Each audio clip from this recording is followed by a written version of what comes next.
而家咧見到一啲嘅故事啦，係咪？咁而家咧就叫我哋畫一個 bar chart。咁 bar chart 咧就係講緊棒形圖。咁棒形圖咧要留意啦，就係嗰啲棒咧係分開嘅。咁同埋每一支棒咧下邊係代表一個數字嘅啫。好啦，咁我哋咧就跟住題目嘅意思去畫圖啦。呢個 monthly first registration for private car in Hong Kong，咁即係話每個月咧有幾多個首次申請咧呢個嘅私家車啊，可能講車牌啦。好啦，咁咧如果你熟悉啲英文嘅話咧，你寫個意思就出嚟就得㗎啦。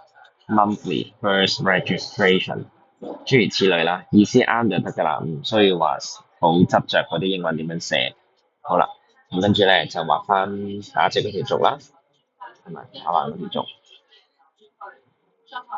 好啦，咁跟住咧打直咧就係嗰個數量啦，打橫咧就係嗰個月份。好啦，咁我哋咧都決定翻打直同打橫咧，咁啊每格代表幾多組啦，或者幾多格代表一組。好啦，咁而家咧個組嘅數量有1、2、3、4、5、6、7。好啦，咁啊你見呢度閒閒地都有10幾格啦，咁所以咧我哋每2格就做一組。好啦，咁譬如呢2格啦，好冇？嗱呢2格咁啊，譬如佢係1月，咁跟住就2月，好似唔夠喎，咁我哋就縮啦，變成1格做一組啦，好冇？因為我哋數漏咗，原來要格要有空位。咁譬如呢個係1月，好啦，呢個係2月，跟住就3月、4月、5月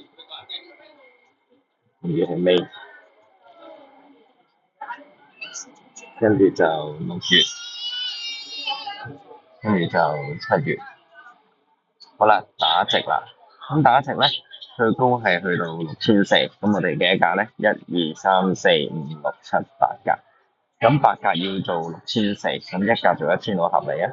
我哋由0開始，1000、2000、3000、4000、5000，跟住6000、7000啦，跟住就到8000。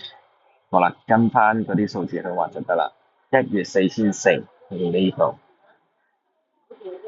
好啦，2月咧就4500，高少少啦。好啦，3月就5900，再高啲啦。4月6400，再高啲啦。5月就2800，落翻去。好啦，咁跟住6月就2600，咁啊再少啲。7月就去到3000，多翻少少啦。咁啊跟翻每一個數咧，去畫翻每一啲棒咧，咁我哋就畫完呢一幅嘅棒形圖啦。咁記得所有嘢唔好漏啦，標題啦、橫軸同打直嗰條軸嘅字眼啦、1格代表幾多啦，同埋棒形圖咧，棒與棒之間係有空隙啦。